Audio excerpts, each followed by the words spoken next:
यंदाची लोकसभेची निवडणूक ही फार वेगळी आणि निर्णायक मानली जाते, कारण अनेक विषय या निवडणुकीत चर्चेचा विषय ठरले आहेत। त्यातीलच एक मुद्दा सातत्याने कानावर पडत होता, तो म्हणजे पंतप्रधानांचा। आपल्या देशाला स्वातंत्र्य मिळाल्यापासून विद्यमान पंतप्रधान नरेंद्र मोदी यांच्यासह 15 पंतप्रधान लाभले आहेत। तसं पाहायला गेलं तर एनडीए कडून पुन्हा भाजपचे नरेंद्र मोदी हेच पंतप्रधान पदाचा चेहरा असतील असं वारंवार बोललं जात आहे।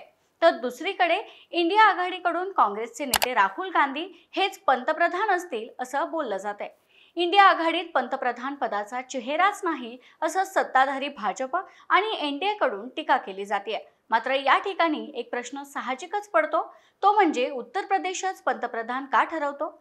उत्तर प्रदेशच का आहे दिल्लीकडे जाणारा राजमार्ग? याच संदर्भात आपण या व्हिडिओतून जाणून घेऊयात। नमस्कार, मी प्रतीक्षा नानावरे आणि तुम्ही पाहताय फॉर द पीपल न्यूज। व्हिडिओला सुरुवात करण्यापूर्वी आपण फॉर द पीपल न्यूजला सबस्क्राइब, लाईक व फॉलो जरूर करा। पोस्ट ग्रॅज्युएट डिग्री कोर्सच्या माध्यमातून परिपूर्ण राजकीय नेतृत्व घडवणारं आणि प्राध्यापक राहुल कराड यांच्या संकल्पनेतून साकारलेलं भारतातील पहिलं institute MIT school of government presents जागर लोकशाहीचा। भारताच्या इतिहासातील 18व्या लोकसभा निवडणुकीच्या पार्श्वभूमीवर अनेक विषयांची चर्चा केली जाते। चर्चेत असणारा महत्त्वाचा मुद्दा आहे पंतप्रधान पदाचा। 2011च्या जनगणनेनुसार भारताच्या लोकसंख्येच्या 16.51% म्हणजे जवळपास 17% लोकसंख्या असलेलं उत्तर प्रदेश भारताच्या 6 पंतप्रधानांचं जन्मस्थान आहे। याशिवाय जवाहरलाल नेहरू, लाल बहादूर शास्त्री, इंदिरा गांधी, चरण सिंह, राजीव गांधी, विश्वनाथ प्रताप सिंह, चंद्रशेखर, अटल बिहारी वाजपेयी या 8 पंतप्रधानांनी लोकसभेत उत्तर प्रदेशचं प्रतिनिधित्व केलंय। उत्तर प्रदेश नंतर पंजाब हे दुसऱ्या क्रमांकावर आहे, तर गुजरात हे तिसऱ्या क्रमांकावर आहे। भारताला गुजरातमधील आतापर्यंत मोरारजी देसाई आणि विद्यमान पंतप्रधान नरेंद्र मोदी असे 2 पंतप्रधान मिळाले आहेत। जर आपण पंतप्रधानांच्या कार्यकाळावर नजर टाकली तर ही संख्या अधिक प्रभावी असल्याचं दिसून येतं। पदावर असलेल्या सर्व पंतप्रधानांपैकी सर्वात जास्त कार्यकाळासाठी म्हणजेच 75% ज्या पंतप्रधानांनी काम केले त्यांनी उत्तर प्रदेशातील खासदार म्हणूनही भूमिका वठवली आहे।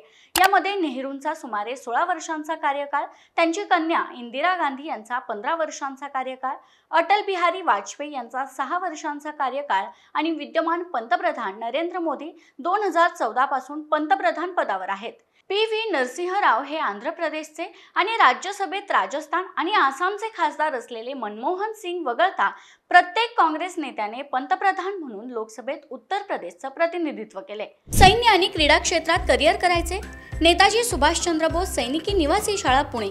ॲडमिशनसाठी संपर्क 960 781 1662। काँग्रेसने दिलेल्या सर्व पंतप्रधानांचा जन्म उत्तर प्रदेशात झालेला नसला तरी त्यांनी शेवटी जवाहरलाल नेहरूंचे वडील मोतीलाल नेहरू यांच्या वडिलोपार्जित राज्याचंच प्रतिनिधित्व केलंय।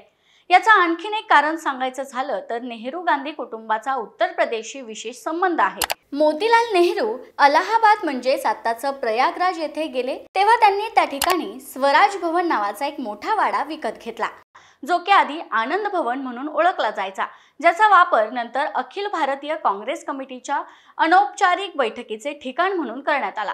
जवाहरलाल नेहरू आणि इंदिरा गांधी या दोघांचाही जन्म इथेच झाला होता आणि ते 1930 पर्यंत स्वराज भवनात राहत होते। त्यांनी 1930 मध्ये स्वराज भवन राष्ट्राला अर्पण केलं। यानंतर येथे काँग्रेस कमिटीचे मुख्यालय बांधण्यात आले।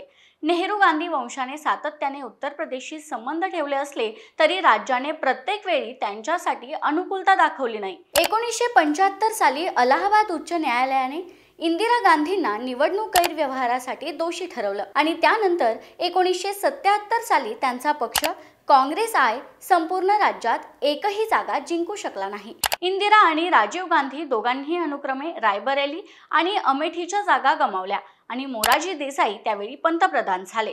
2011च्या जनगणनेनुसार उत्तर प्रदेश हे भारतातील सर्वाधिक लोकसंख्येचं राज्य आहे। उत्तर प्रदेशातून 80 खासदार लोकसभेवर निवडून जातात। त्यानंतर महाराष्ट्र 48 सदस्यांसह दुसऱ्या क्रमांकावर आहे। उत्तर प्रदेशातील खासदारांचा लोकसभेत 20% वाटा आहे आणि राज्यातील निर्णायक विजय अनेकदा केंद्रात कोणाची सत्ता येईल हे ठरवतो। स्वातंत्र्यानंतरच्या 3 दशकात उत्तर प्रदेश हा काँग्रेसचा बालेकिल्ला होता, परंतु नंतर मोठा बदल झाला। त्यामुळे 1977 मध्ये काँग्रेसचा पहिला पराभव झाला आणि 1990च्या दशकात भाजपचा उदय झाला। 2014 साली भाजपने उत्तर प्रदेशात विक्रमी 71 जागा जिंकल्या। युतीच्या मित्रपक्षाने आणखी 2 जागा जिंकल्या। त्यापूर्वी 1984 साली काँग्रेसने यूपीमध्ये 85 पैकी 83 जागा जिंकल्या होत्या। दिल्लीकडे जाणारा राजमार्ग उत्तर प्रदेशातूनच जातो असं अनेकदा म्हटलं जातं आणि तेच 1952 पासून आजवर सातत्यानं प्रत्येक निवडणुकीत दिसून येतं। त्यामुळे बहुतेक पंतप्रधान होऊ इच्छिणाऱ्यांनी उत्तर प्रदेशाचीच निवड केलेली दिसून येते। याविषयी तुमचं मत काय ते कमेंट करून सांगा। व्हिडिओ आवडल्यास लाईक करा आणि अशाच आणखी नवनवीन व्हिडिओसाठी फॉर द पीपल न्यूजला सबस्क्राईब करायला विसरू नका। धन्यवाद।